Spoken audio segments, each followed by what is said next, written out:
Dear students, welcome to Nirbhaya Learning Center's first class on business management or business studies for plus 2. Okay, teacher of the business management in Parankaranam.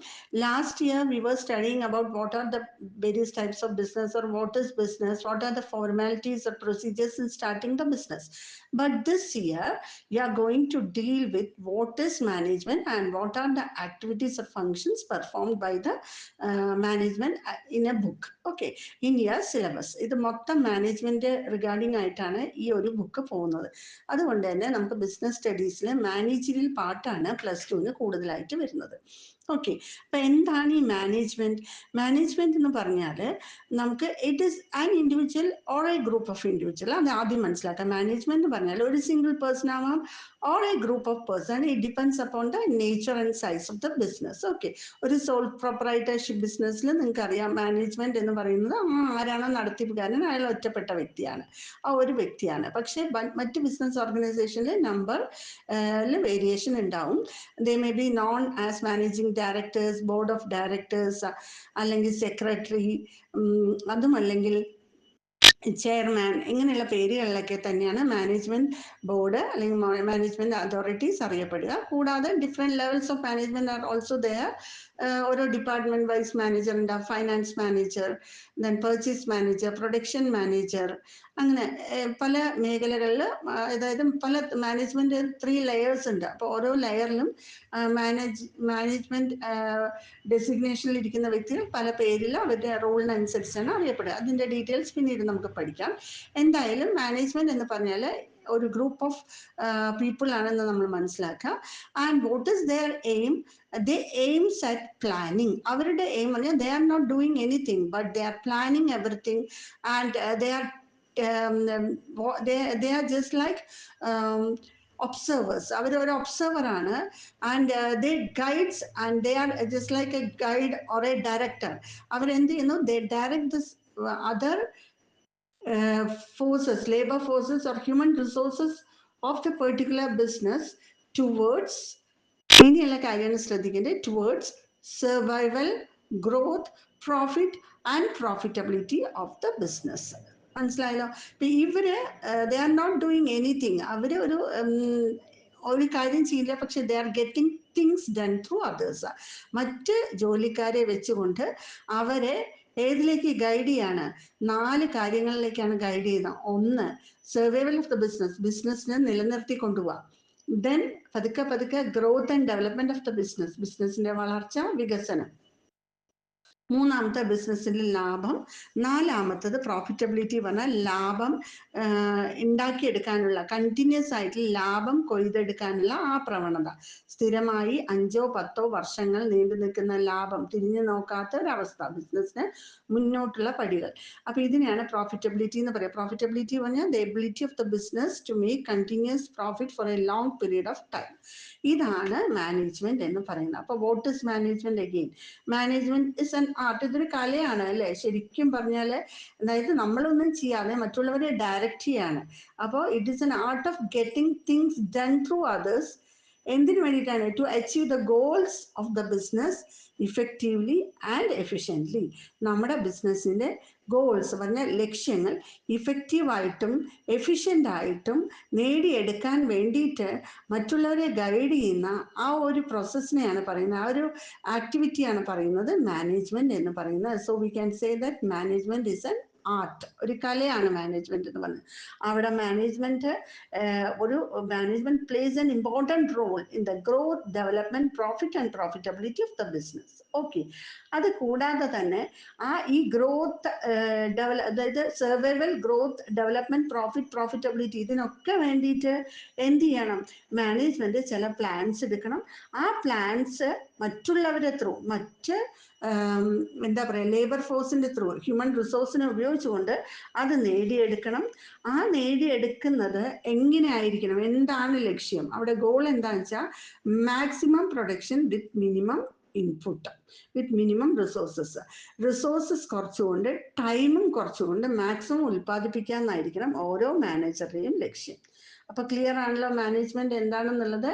It is an art of getting things done through others to achieve the goals of the business ബിസിനസ്സിൻ്റെ goals effectively and effectively ആയിട്ട് നേടിയെടുക്കാൻ വേണ്ടിയിട്ട് നമ്മൾ മറ്റുള്ളവരെ guide ചെയ്യാണ്. അപ്പോൾ management ആക്ടിവിറ്റീസിനെ നിങ്ങൾ മനസ്സിൽ കണക്കാക്കുക. ഒരു 3-4 ടിപ്സ് മനസ്സിലാക്കി വയ്ക്കുക.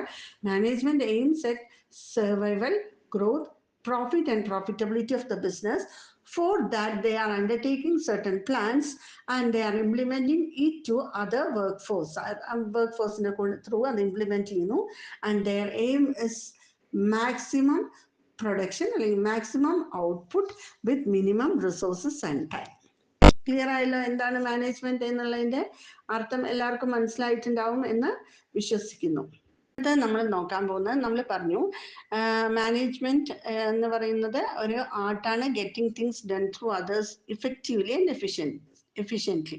അപ്പം എന്താണ് എഫിഷ്യൻസി, എന്താണ് ഇഫക്റ്റീവ്നെസ്? ഓക്കെ, എഫിഷ്യൻസി എന്ന് പറഞ്ഞു പറഞ്ഞാൽ ശരിയായ കാര്യങ്ങൾ ചെയ്യും, അത് എഫിഷ്യൻ്റ് ആണ്. നമ്മൾ ഒരാളെ എഫിഷ്യൻ്റ് ആണെന്ന് എപ്പോഴാണ് പറയും? If he is doing the things in a right manner. എന്ത് കാര്യം കൊടുത്താലും അത് കറക്റ്റായിട്ട് ചെയ്യുന്ന ആളെയാണ് എഫിഷ്യൻ്റ് എന്ന് പറയുക, അല്ലെങ്കിൽ അതാണ് എഫിഷ്യൻസി. ഇഫക്റ്റീവ്നെസ് എന്ന് പറഞ്ഞു പറഞ്ഞാൽ നമുക്ക് വേണ്ട കാര്യം, doing the right thing. Okay, എല്ലാ കാര്യം കൊടുത്താലും കറക്റ്റായി ചെയ്യണമെന്നല്ല, doing the right thing at the right time. കൃത്യസമയത്ത് ആ സമയത്തിന് വേണ്ട കാര്യം ചെയ്യുക, അതിനാണ് എഫക്റ്റീവ്നെസ് എന്ന് പറയാം. Then second difference between efficiency and effectiveness is efficiency എന്ന് പറയുമ്പം ഒരു പ്രോസസ്സിനെ ബേസ് ചെയ്തുകൊണ്ടാണ്. ഇപ്പോൾ ഒരു ഫൈനാൻസ് ഡിപ്പാർട്ട്മെന്റിൽ എഫിഷ്യൻസി എന്ന് പറയുന്നത് ആ സാമ്പത്തിക മേഖലയെ കറക്റ്റായിട്ട്, ബിസിനസ്സിൻ്റെ ഫൈനാൻഷ്യൽ പാർട്ട് കറക്റ്റായിട്ട് ഹാൻഡിൽ ചെയ്ത് പോകുക, ആ ഒരു പ്രോസസ്സിൽ കോൺസെൻട്രേറ്റ് ചെയ്യുമ്പോഴാണ് എഫിഷ്യൻസി എന്ന് പറയുന്നത്. ഇഫക്റ്റീവ്നെസ് എന്ന് പറഞ്ഞു പറഞ്ഞാൽ it is the concentration at the end result.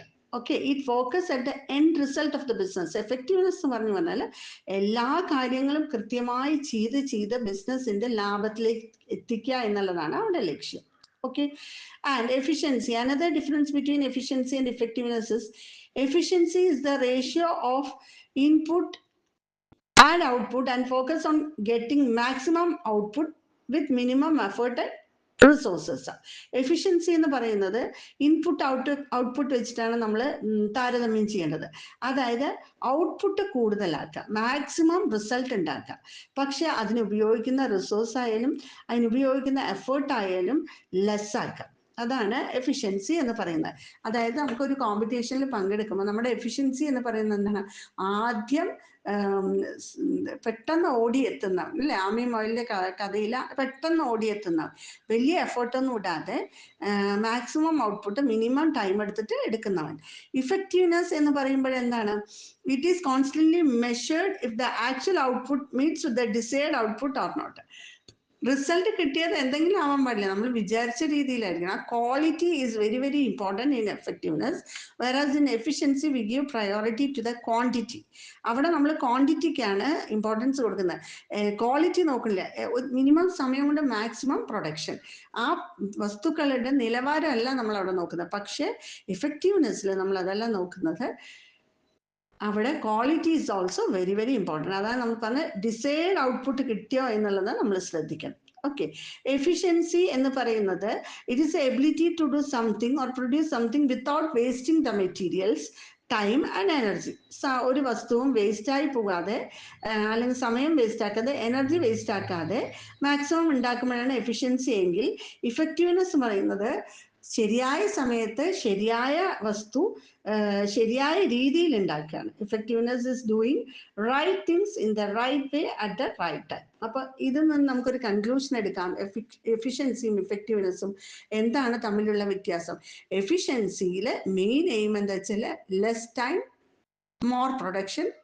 Okay, less time less resource more production. Effectiveness എന്ന് പറഞ്ഞു പറഞ്ഞാൽ right production, right time, right resources.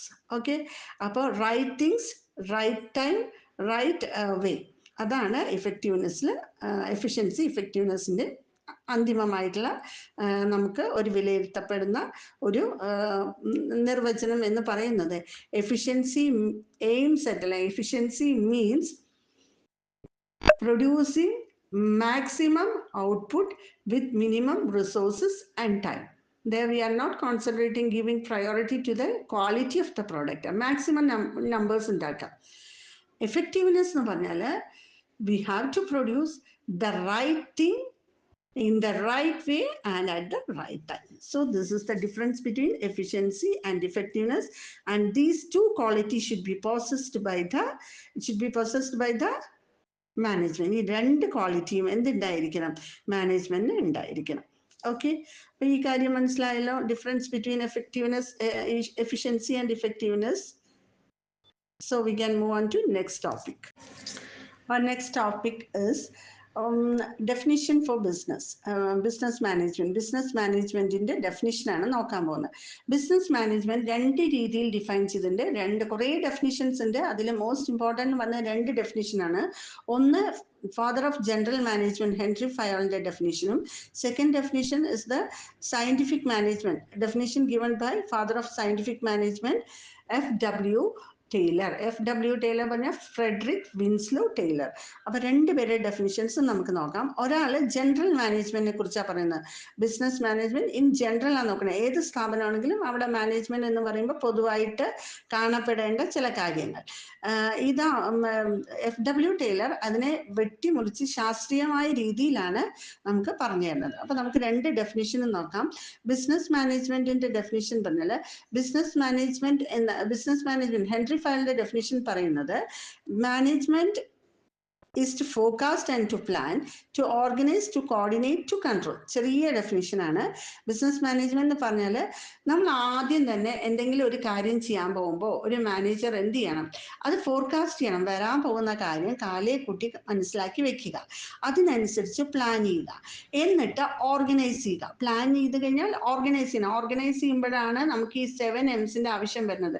Men, money, material, market, method, management. Already management ഉണ്ട്. Lower levels of മാനേജ്മെന്റിനെ coordinate ചെയ്യാം, machine, ഇതെല്ലാം organise ചെയ്തെടുക്കുക. ഓർഗനൈസിന്റെ അർത്ഥം എന്താണ്? എല്ലാത്തിനും ഒരു സ്ഥലം ഉണ്ടായിരിക്കും. There should be a place for everything and everything should be in its place. It is done to avoid confusions and chaos.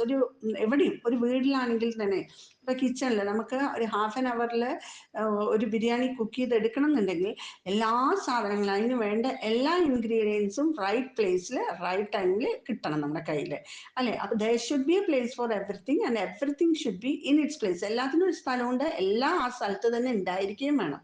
എന്നാൽ മാത്രമേ ആ ബിസിനസിന്റെ ലക്ഷ്യത്തിലേക്ക് നമുക്ക് നടത്താൻ പറ്റുള്ളൂ. അപ്പൊ അതിനെയാണ് എന്ത് പറയാ? ഓർഗനൈസ് എന്ന് പറയാം. എന്നിട്ട് ഈ 7 M's ഓർഗനൈസ് ചെയ്താൽ മാത്രം പറയാം, കോർഡിനേറ്റ് ചെയ്യണം. ഒന്നിന്റെ ആക്ടിവിറ്റിക്കുള്ള കോൺട്രിബ്യൂഷനാണ്. ഫോർ എക്സാമ്പിൾ, മണി എന്നുണ്ടെങ്കിൽ മാത്രമേ മെറ്റീരിയൽ ഉള്ളൂ. മെറ്റീരിയൽ ഉണ്ടെങ്കിലേ മെഷീനറിക്ക് ആവശ്യം വരുള്ളൂ. മെഷീനറി ഉണ്ടെങ്കിലേ മെത്തേഡിന്റെ ആവശ്യം വരുള്ളൂ. മെത്തേഡ് ഉണ്ടെങ്കിലേ മാർക്കറ്റ് ഉള്ളൂ, അല്ലെ? അപ്പൊ ഇതെല്ലാം തന്നെ ഒന്നിനോടൊന്ന് റിലേറ്റഡ് ആണ്. So we have to coordinate all these activities and to control. ഇതിന്റെ പുറത്തൊക്കെ ഒരു നിയന്ത്രണം കൊടുത്തു കഴിഞ്ഞാൽ നമുക്ക് പറയാം this is what management is. Okay, അപ്പൊ what you mean by management? According to father of general management Henry Fayol, business management means, അതെങ്ങനെയാണ് explain? To manage is to forecast and to plan, to organise, to coordinate, to control. ഇതാണ് management. Then father of scientific management, അതായത് FW Taylor, അദ്ദേഹം അതിനെ കുറച്ചും കൂടി ശാസ്ത്രീയമായ രീതിയിലാണ് explain ചെയ്യുന്നത്. Management is the art of knowing what you want your men to do and seeing that they do it in the best and cheapest way. Management പറയുന്നത് ഒരു കലയാണ്.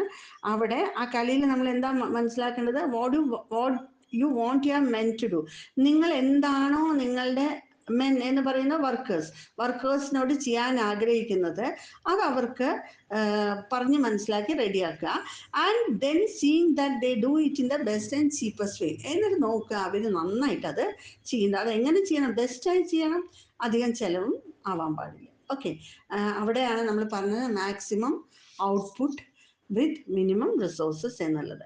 അപ്പോൾ സയന്റിഫിക് മാനേജ്മെന്റിൽ എങ്ങനെ പറയുന്ന business management is the art of knowing what you want your men to do. നിങ്ങളുടെ ആളുകളോട് എന്ത് ചെയ്യണമെന്ന് നിങ്ങൾ ആഗ്രഹിക്കുന്നു, നിങ്ങളുടെ വർക്കേഴ്സിനെ വെച്ച്. And then seeing that it is done in the best and cheapest way, അത് ബെസ്റ്റ് ചീപ്പസ്റ്റ് വേയിൽ അത് ചെയ്യുന്നുണ്ടോ എന്ന് നോക്കുന്നതാണ് ടൈലറിൻ്റെ definition. Clear for all of you? Next is management as A process. Management നമുക്കറിയാം, ഇപ്പം ഇതെന്നൊക്കെ നമ്മൾ മനസ്സിലായി. Management include step by step procedures അല്ലേ. മാനേജ്മെൻറ്റ് എളുപ്പത്തിൽ തീരുന്ന ഒരു ആക്ഷൻ അല്ല, കുറേ ആക്ടിവിറ്റീസ് അവിടെ വരുന്നുണ്ട്. അപ്പോൾ നമുക്ക് അതിനെ മാനേജ്മെൻറ്റ് ആ പ്രോസസ്സിനെ we can also term it as management function. അതിൽ എന്തൊക്കെയാണ് വരിക? അതിൽ ഒരുപാട് ആക്ടിവിറ്റീസ് വരുന്നുണ്ട്. അത് ഫുൾ ഡീറ്റെയിൽ ആയിട്ട് നമുക്ക് പഠിക്കാം. അതുകൊണ്ട് തന്നെ നമുക്കിതിൽ നമ്മൾക്ക് ഈ ഓരോ ചാപ്റ്ററും ഓരോ ഫംഗ്ഷനാണ്. അപ്പം അതുകൊണ്ട് അതിനെ നമുക്ക് ഷോർട്ടൻ ചെയ്തിട്ട് അതിനെ ഒരു കോഡിട്ട് വിളിക്കാം. PODSCORB എന്ന് വിളിക്കാം. PODSCORB, PODSCORB. This is the process or function of management. എന്താണ് ഈ PODSCORB? P stands for planning, O stands for organizing, D stands for directing, S for staffing, C for controlling and coordinating, then R for reporting and B for budgeting. This is management process. അതായത് മാനേജ്മെന്റിൽ ആദ്യം നമ്മൾ ചെയ്യേണ്ടത് എന്താണ്? We have to set a plan. As a manager we have to set a plan of action for our workers. നമ്മുടെ വർക്കേഴ്സിനെ കൊണ്ട് നമ്മുടെ ബാക്കിയുള്ള 6 M's ഒക്കെ വെച്ചിട്ട് എങ്ങനെ ചെയ്യണം എന്നുള്ളൊരു പ്ലാൻ ഉണ്ടാക്കുക. Then organise all these resources. ഈ 7 M'നെയും ഓർഗനൈസ് ചെയ്ത് കൊണ്ടുവരിക. Then direct them towards their action. അവരെന്ത് ചെയ്യണം എന്നുള്ള ഡയറക്ഷൻ കൊടുക്കുക. സ്റ്റാഫിങ്, വേണ്ടിടത്തൊക്കെ തന്നെ സ്റ്റാഫുകളെ വിന്യസിപ്പിക്കുക. Then controlling their activities, coordinating their activities. ഓരോരുത്തരുടെ ആക്ടിവിറ്റി മറ്റൊരാളുടെ ആക്ടിവിറ്റിയുമായി ബന്ധപ്പെട്ട് കിടക്കുന്നതിനാൽ എല്ലാവരുടെ ആക്ടിവിറ്റീസിനെയും റിലേറ്റ് ചെയ്യണം. Then finding out the result, that is called reporting, and then preparing budget for the next year, finding out the pitfalls of this year and planning a better future. അതായത് ബിസിനസ്സിന് ഒരു ബെറ്റർ ഫ്യൂച്ചറിന് വേണ്ടി ഇപ്രാവശ്യത്തെ നമ്മുടെ കുഴപ്പങ്ങൾ എന്തൊക്കെയാണെന്നൊക്കെ മനസ്സിലാക്കുക. നമുക്ക് ചിലവുകൾ ചുരുക്കേണ്ട മേഖലകൾ ഏതൊക്കെയെന്ന് കണക്കാക്കുക. കോസ്റ്റ് കൺട്രോൾ ചെയ്യേണ്ടത്. അപ്പോൾ അതിനെയാണ് ബഡ്ജറ്റിംഗ് എന്ന് പറയുക ഫോർ ദ നെക്സ്റ്റ് ഇയർ. അപ്പോൾ ഇതാണ് ഇതിൽ നിന്ന് നമുക്ക് മനസ്സിലായി. We can conclude that management is A process. Management ഒരു പ്രോസസ്സാണ്, നമുക്ക് എളുപ്പം മനസ്സിലാക്കാൻ പറ്റും. ഇത് മനസ്സിലാക്കാൻ വേണ്ടി നിങ്ങൾ ഓർത്ത് വെക്കേണ്ട ഒരു കോഡ് ആണ് PODS, PODSCORB, PODSCORB. PODSCORB notes ഓർത്ത് വെച്ചാൽ നിങ്ങൾക്ക് അറിയാം. Planning, organising, directing, staffing, coordinating, controlling, reporting and budgeting. These are all step-by-step procedures performed by the manager. So we can say that management is a process. Okay. Next is characteristics of management. Management പ്രത്യേകതകൾ എന്തൊക്കെയാണ്? Management ഇപ്പൊ ഇത്രയും കാര്യങ്ങൾ മാനേജ്മെന്റിനെ കുറിച്ച് മനസ്സിലാക്കി. അപ്പൊ നമുക്ക് ഇന്ന് പ്രത്യേകത മനസ്സിലാവും. Management is A goal oriented activity. ആർക്കും സംശയമില്ലല്ലോ, ഒരു ലക്ഷ്യത്തിന് വേണ്ടിയിട്ടാണ് മാനേജ്മെന്റ് ഫങ്ഷൻ ചെയ്യുന്നത്. എന്താണ് മാനേജ്മെന്റ് ലക്ഷ്യം? നമുക്ക് ഒരു സംശയമില്ലാതെ പറയാം. Maximum profit using minimum resources, less time and minimum cost. ചെറിയ ചെലവിൽ കുറച്ച് സമയം എടുത്തുകൊണ്ട് കുറച്ച് റിസോഴ്സസ് ഉപയോഗിച്ചുകൊണ്ട് മാക്സിമം ഔട്ട്പുട്ട്, മാക്സിമം ലാഭം ഉണ്ടാക്കിയെടുക്കുക എന്നുള്ളതാണ് goal of business management, goal of business management. So we can say that management is a goal oriented process. Okay. Then second important characteristics of management is all pervasive. Pervasive എന്ന് പറഞ്ഞാൽ എന്താ? സർവവ്യാപി or universal. Management എല്ലായിടത്തും ഉണ്ട്. We can see the effect of management at home, schools, colleges, hospitals, temples, churches, mosque, all business institutions, etc. അല്ലെ, എല്ലായിടത്തും management ഉണ്ട്. വീട്ടിലായാലും management ഉണ്ട്, സ്കൂളിലായാലും ഉണ്ട്, കോളേജിൽ, ഹോസ്പിറ്റൽ, എല്ലായിടത്തും ഉണ്ട്. വീട്ടിൽ കൃത്യസമയത്ത് എല്ലാ കാര്യങ്ങളും, എല്ലാ റിസോഴ്സസും പ്രോപ്പർ മാനേജ് ചെയ്യുന്നതുകൊണ്ടാണ് ആ വീട് സന്തുഷ്ടമായിട്ട് മുന്നോട്ട് പോകുന്നത്. Okay. Then third characteristics of management is it is multi-dimensional. ഇതൊരു ഷുവർ ക്വസ്റ്റ്യൻ ആണ്. മൾട്ടി ഡയമെൻഷണൽ എന്തുകൊണ്ടാണ് മാനേജ്മെന്റ് മൾട്ടി ഡയമെൻഷൻ പറയുന്നത്? Because it involves complex activities or complex process or many activities. മാനേജ്മെന്റിൽ ഒരുപാട് ഫങ്ഷൻസ് വരുന്നുണ്ട്, ആക്ടിവിറ്റീസ് വരുന്നുണ്ട്. അതിൽ 3 മേഖലകളെയാണ് മാനേജ്മെന്റ് ഫോക്കസ് ചെയ്യേണ്ടത്. മാനേജ്മെന്റ് ലക്ഷ്യം വെക്കേണ്ടത് അല്ലെങ്കിൽ ഫോക്കസ് ചെയ്യേണ്ടത്, മാനേജ്മെന്റ് ദൃഷ്ടി പതിക്കേണ്ട 3 മേഖലകളാണ്: management of work, management of people and management of operations. Okay. Management of work പറഞ്ഞാൽ എന്താണ്? ആദ്യം തന്നെ മാനേജ്മെന്റ് ചെയ്യേണ്ടത് എല്ലാവർക്കും വർക്ക് കൊടുക്കാനാണ്. Allot work to everybody. Then ആ ഓരോ വർക്കിന്റെയും ഒബ്ജക്റ്റീവ് എന്താണെന്ന് വ്യക്തമാക്കുക. ഒരാൾക്ക് ഒരു ജോലി കൊടുക്കുന്ന സമയത്ത് അയാൾക്ക് ആ ജോലി ചെയ്യുന്നത് എന്ത് റിസൾട്ട് കിട്ടാൻ വേണ്ടിയിട്ടാണ്. Okay, setting of goal. എന്നിട്ട് നമ്മൾ നോക്കുക whether they are performing it as per our plan, finding out how they are to be achieved. ഈ പ്ലാൻസ് ഒക്കെ നമ്മുടെ ഈ ഗോളൊക്കെ എങ്ങനെ അച്ചീവ് ചെയ്യുന്നു എന്ന് നമ്മൾ ഫൈൻഡ് ഔട്ട് ചെയ്യുക. അപ്പൊ അതുകൊണ്ടാണ് പറഞ്ഞത് മാനേജ്മെന്റ് ഓഫ് വർക്ക്. ഈ ഒരു ഇതിൽ മാനേജ്മെന്റ് ഫോക്കസ് ചെയ്യുന്നത് ജോലിയുടെ വർക്ക് എന്നുള്ള സൈഡാണ്.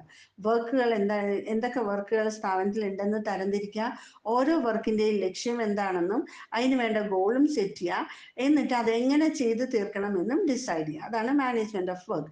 മാനേജ്മെന്റ് ഓഫ് പീപ്പിൾ പറഞ്ഞാൽ നമുക്കറിയാം ആ സ്ഥാപനത്തിലെ ഹ്യൂമൻ റിസോഴ്സ് എംപ്ലോയീസുമായിട്ടുള്ള ഡീലിംഗ് ആണ്. അവരുടെ ഓരോരുത്തരുടെയും ഇൻഡിവിജ്വൽ വർക്ക് സ്ക്രൂട്ടനൈസ് ചെയ്യുക. സ്ക്രൂട്ടനൈസ് ചെയ്യുക എന്ന് പറഞ്ഞാൽ thoroughly വാച്ച് ചെയ്യുക, ടീം വർക്ക് നോക്കാം, അവരെ മാക്സിമം യൂട്ടിലൈസ് ചെയ്യാം. So management of people means dealing with the employees, scrutinizing individual work and teamwork, utilizing them to the maximum. Then management of operation എന്ന് പറയുന്നത് ബിസിനസ്സിൽ പല ഓപ്പറേഷൻ സൈറ്റ്സ് ഉണ്ട്. Operation sites പറഞ്ഞാൽ ബിസിനസ്സിനെ മൊത്തമായിട്ട് പല ഡിപ്പാർട്ട്മെന്റായി ക്ലാസിഫൈ ചെയ്യുന്നുണ്ട്. Production department, purchase department, marketing department, finance department, etcetera. അപ്പൊ ഈ എല്ലാ മേഖലയിലുള്ള ഫങ്ഷൻസും നമ്മൾ വാച്ച് ചെയ്യണം. ഇതിനെയാണ് മാനേജ്മെന്റ് ഓഫ് ഓപ്പറേഷൻസ് എന്ന് പറയാം. അപ്പൊ ഇത്രയും ഏരിയാസ് കവർ ചെയ്യണം അല്ലെ. മാനേജ്മെന്റ് ഓഫ് വർക്ക് ആദ്യം ജോലികളെ തരംതിരിക്കുന്നു, ഓരോ ജോലിക്കും എന്താണ് ലക്ഷ്യമെന്നും ആ ജോലി എന്ത് ലക്ഷ്യത്തിലേക്കാണെന്നുള്ള ഗോൾ സെറ്റ് ചെയ്യുക, അതെങ്ങനെ അച്ചീവ് ചെയ്യണമെന്ന് പ്ലാൻ ചെയ്യുക. ദെൻ ഈ ജോലിക്ക് വേണ്ടിയുള്ള ആൾക്കാരെ തിരഞ്ഞെടുത്ത് അവർക്കുള്ള ഡ്യൂട്ടി കൊടുക്കുക, അവരുടെ ഇൻഡിവിജ്വൽ വർക്കും അവരുടെ ടീം വർക്കും വിലയിരുത്തുക, അവർ നമ്മൾ വിചാരിച്ച ഡിസൈഡ് റിസൾട്ട് തരുന്നുണ്ടോ എന്ന് നോക്കുക, അവരെ മാക്സിമം യൂട്ടിലൈസ് ചെയ്യുക. ഓപ്പറേഷൻസ്, മാനേജ്മെന്റ് ഓഫ് ഓപ്പറേഷൻ എന്ന് പറഞ്ഞാൽ ബിസിനസ്സിൽ പലതരത്തിലുള്ള ഡിപ്പാർട്ട്മെന്റ്സ് ഉണ്ട്, പല ഫങ്ഷൻസ് ചെയ്യുന്ന. ഓരോ ഡിപ്പാർട്ട്മെന്റ് ഫങ്ഷൻസും നമ്മൾ ഗോൾ സെറ്റ് ചെയ്തുകൊണ്ട് മുന്നോട്ട് നയിക്കുക. ഇത്രയുമാണ് മാനേജ്മെന്റിന്റെ ആക്ടിവിറ്റീസിൽ വരുന്നത്, ഏരിയാസ് കവേർഡ് ബൈ മാനേജ്മെന്റ്. അതുകൊണ്ട് തന്നെ നമുക്ക് പറയാം management is multi dimensional activity. Okay. അടുത്തത് മാനേജ്മെന്റ് ഒരു കണ്ടിന്യൂസ് പ്രോസസ്സാണ് അല്ലേ. As long as business is there management will be there അല്ലെ. Management continuous. മാനേജ്മെന്റ് എന്ന് പറയുന്നത് it is a never ending പ്രോസസ്സാണ്. ബിസിനസ് എത്ര കാലം ഉണ്ട് അത്രയും കാലം മാനേജ്മെന്റും ഉണ്ടാവും. അതുപോലെ തന്നെ it involves many inter dependent and inter related functions. മാനേജ്മെന്റിൽ പരസ്പരം ബന്ധപ്പെട്ട് കിടക്കുന്ന പല ആക്ടിവിറ്റീസും ഉണ്ട്. ഓക്കെ. അടുത്തത് മാനേജ്മെന്റ് ഒരു ഗ്രൂപ്പ് ആക്ടിവിറ്റിയാണ്, ഒരാൾ ഒറ്റയ്ക്ക് ചെയ്യുന്നതല്ല. It involves collection of activity which aims at organisational goals. സ്ഥാപനത്തിലെ ലക്ഷ്യത്തിന് വേണ്ടി പ്രവർത്തിക്കുന്ന ഒരു കൂട്ടം ആക്ടിവിറ്റി വരുന്നതാണ് മാനേജ്മെന്റ് എന്ന് പറയുന്നത്. അടുത്ത characteristics of management, management is intangible. We cannot see management. മാനേജ്മെന്റിനെ കാണാനോ തൊടാനോ ഒന്നും നമുക്ക് സാധിക്കില്ല. പക്ഷേ we can feel its effect. അതിന്റെ എഫക്റ്റ് നമുക്ക് ഫീൽ ചെയ്യാൻ പറ്റും. ഇൻ ദ ഫോം ഓഫ്, എങ്ങനെ അറിയാം?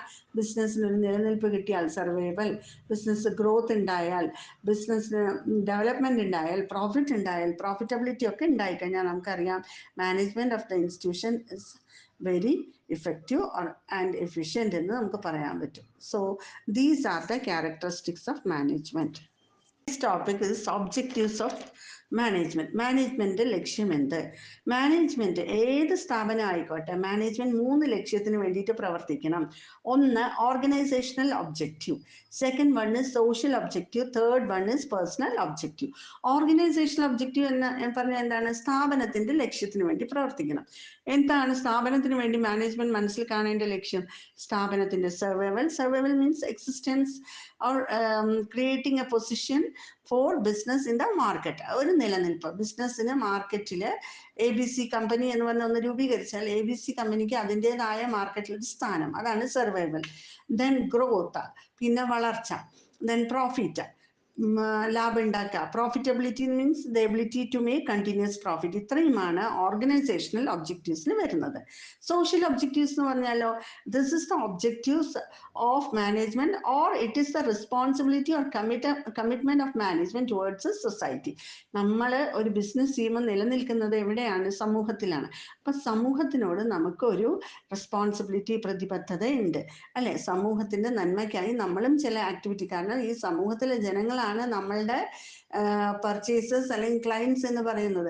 അപ്പൊ അവർക്ക് നമ്മളുടെ പുറത്തൊരു വിശ്വാസം വരണം എന്നുണ്ടെങ്കിൽ നമ്മൾ ഈ സമൂഹത്തിന് വേണ്ടി എന്തെങ്കിലും ആക്ടിവിറ്റീസിലൊക്കെ പങ്കെടുക്കേണ്ടതുണ്ട്. അപ്പൊ അത് സമൂഹത്തിന്റെ നന്മയ്ക്കായിട്ട് ചെയ്യുന്ന ഡൊണേഷൻസ്, ചാരിറ്റി, അല്ലെങ്കിൽ ഇതിപ്പോൾ ഫ്ലഡൊക്കെ വന്നു വയനാട് മറ്റു ഇടത്തൊക്കെ തന്നെ. അപ്പൊ യൂസഫ് അലി ലുലുവിന്റെ ചെയർമാൻ, അദ്ദേഹം 5 crores ഒക്കെയാണ് കൊടുത്തിരിക്കുന്നത്. അപ്പൊ ഇങ്ങനെ നമ്മൾ സോഷ്യലി കമ്മിറ്റഡ് ആവണം. അതുപോലെ തന്നെ ബോബി ചെമ്മണ്ണൂർ, അദ്ദേഹവും ഒരുപാട് സംഭാവനകൾ ചെയ്തിട്ടുണ്ട്. അപ്പൊ സോഷ്യലി കമ്മിറ്റ്മെന്റ് ഉണ്ടാവുക, സോഷ്യൽ കമ്മിറ്റ്മെന്റ് ഉണ്ടാവുക, അല്ലെങ്കിൽ സോഷ്യലി കമ്മിറ്റഡ് ആവുക, ഇതെല്ലാം തന്നെ ബിസിനസിന്റെ സോഷ്യൽ ഒബ്ജക്റ്റീവ്സിലേക്ക് വരും. ഓക്കെ. അപ്പൊ rescue, rehabilitation, donation, charity, infrastructural development, construction of roads, dams, bridges etcetera for the society. ഇതൊക്കെ തന്നെ നമ്മൾ ടൗൺഷിപ്പ് ആക്കി മാറ്റാൻ വേണ്ട എല്ലാ പരിശ്രമങ്ങളും സ്ഥാപനത്തിന്റെ ഭാഗത്ത് നിന്ന് ചെയ്യാം. ഇതിനെയാണ് സോഷ്യൽ ഒബ്ജക്റ്റീവിൽ വരുന്നത്. Then third is the personal objective. Personal side of business നിങ്ങൾക്ക് അറിയാലോ, എംപ്ലോയി വെൽഫെയർ. തൊഴിലാളികൾക്ക് വേണ്ടി നമ്മൾ കൊടുക്കുന്ന salary, promotion, incentives, recognition, health benefits, പിന്നെ ഹെൽത്തി വർക്കിംഗ് അറ്റ്മോസ്ഫിയർ, ഇതെല്ലാം തന്നെ റിക്രിയേഷൻ ഫെസിലിറ്റി, ബോണസ്, ഇതൊക്കെ തന്നെ മാനേജ്മെന്റ് പേഴ്സണൽ ഒബ്ജക്റ്റീവ്സ്. അതായത് എംപ്ലോയീസ് ഇല്ലാതെ സ്ഥാപനമില്ല. Employees are the assets, are the back bone of the business. ബിസിനസിന്റെ ബാക്ക് ബോൺ പറയുന്നത് തൊഴിലാളികളാണ്. അപ്പൊ തൊഴിലാളികളെ സന്തോഷമായി വെക്കേണ്ടതും ആരുടെ കടമയാണ്? ബിസിനസിന്റെ ഒബ്ജക്റ്റീവ് ആണ്. ഇതെല്ലാം തന്നെ ഒബ്ജക്റ്റീവ്സ് ഓഫ് മാനേജ്മെന്റ് വരും. Management objectives it is classified in to 3: organisational objectives, social objectives and personal objective. Organisational ഒബ്ജക്റ്റീവ്സിൽ നമുക്ക് പറയാം survival, growth, profit and profitability. Social objectives benefit to the society. Personal objective welfare of the employees. Okay. അപ്പൊ ഇത്രയും കാര്യങ്ങൾ എല്ലാ കുട്ടികൾക്കും മനസ്സിലായെന്ന് വിചാരിക്കുന്നു. Thank you so much. ഈ നെക്സ്റ്റ് ക്ലാസ് അപ്ലോഡ് ചെയ്യുന്നത് നമ്മുടെ നിർഭയ ലേണിംഗ് ആപ്പിലായിരിക്കും. അപ്പൊ നമ്മുടെ നിർഭയ ലേണിംഗ് ആപ്പ് മാർക്കറ്റിൽ അവൈലബിൾ ആണ്. മറ്റ് എഡ്യൂക്കേഷണൽ ഇൻസ്റ്റിറ്റ്യൂഷൻസിന്റെ ആപ്പിനേക്കാളും വളരെ ചെറിയ എമൗണ്ടിലാണ് നമ്മൾ ഈ ആപ്പ് മാർക്കറ്റിൽ കൊടുക്കുന്നത്. കുട്ടികൾക്ക് നല്ലൊരു എഡ്യൂക്കേഷൻ പ്രൊവൈഡ് ചെയ്യുക എന്നുള്ള ഒരു ലക്ഷ്യത്തോട് കൂടിയിട്ടാണ് നമ്മൾ Nirbhaya centre for learning start ചെയ്തത്. അതിൻ്റെ ആപ്പ് ഓൺലൈൻ പ്ലാറ്റ്ഫോമിലേക്ക്, നമ്മളിപ്പോൾ ഡിജിറ്റൽ പ്ലാറ്റ്ഫോമിലേക്ക് കയറുന്നതും. അതുകൊണ്ട് തന്നെ ആപ്പ് ഫീ വളരെ വളരെ ചെറിയൊരു എമൗണ്ട് ആണ്. എല്ലാ കുട്ടികളും അതിൻ്റെ ഡീറ്റെയിൽസ് നമ്മൾ ഡിസ്ക്രിപ്ഷൻ ബോക്സിൽ കൊടുത്തിട്ടുണ്ടാകും, അത് നോക്കുക. പറ്റുന്നവരെല്ലാവരും തന്നെ ആപ്പ് പർച്ചേസ് ചെയ്യുക ഇഫ് യു ആർ ഇൻട്രസ്റ്റഡ്. പിന്നെ ഇതിൻ്റെ എല്ലാം ഇപ്പോൾ ക്ലാസ് എടുത്തതിൻ്റെ എല്ലാം തന്നെ നോട്ട്സ് നമ്മുടെ ആപ്പിൽ അവൈലബിൾ ആയിരിക്കും. നോട്ട്സ് വളരെ സിമ്പിൾ ഇംഗ്ലീഷിലായിരിക്കും. ഏത് ടോപ്പിക്ക് നമുക്ക് ടഫാണെന്ന് തോന്നുന്നോ, you can refer the notes of Nirbhaya. നിർഭയയുടെ നോട്ട്സ് നോക്കിക്കഴിഞ്ഞാൽ നിങ്ങൾക്ക് ഈസി ആയിട്ട് ആ ഒരു പോർഷൻസ് കംപ്ലീറ്റ് ചെയ്യാൻ പറ്റും. പിന്നെ ഇത് ഇപ്പോൾ കേട്ട ഈ ക്ലാസ് അറ്റ്ലീസ്റ്റ് 3 times ക്ലാസ് കേൾക്കുക, നോട്ട്സ് ഒരു 3 times വായിക്കുക. ഇത്രയും ആയാൽ തന്നെ നിങ്ങൾക്ക് എക്സാമിൽ നല്ല പെർസെൻറ്റേജ് സ്കോർ ചെയ്യാൻ പറ്റും. Okay. Thank you so much.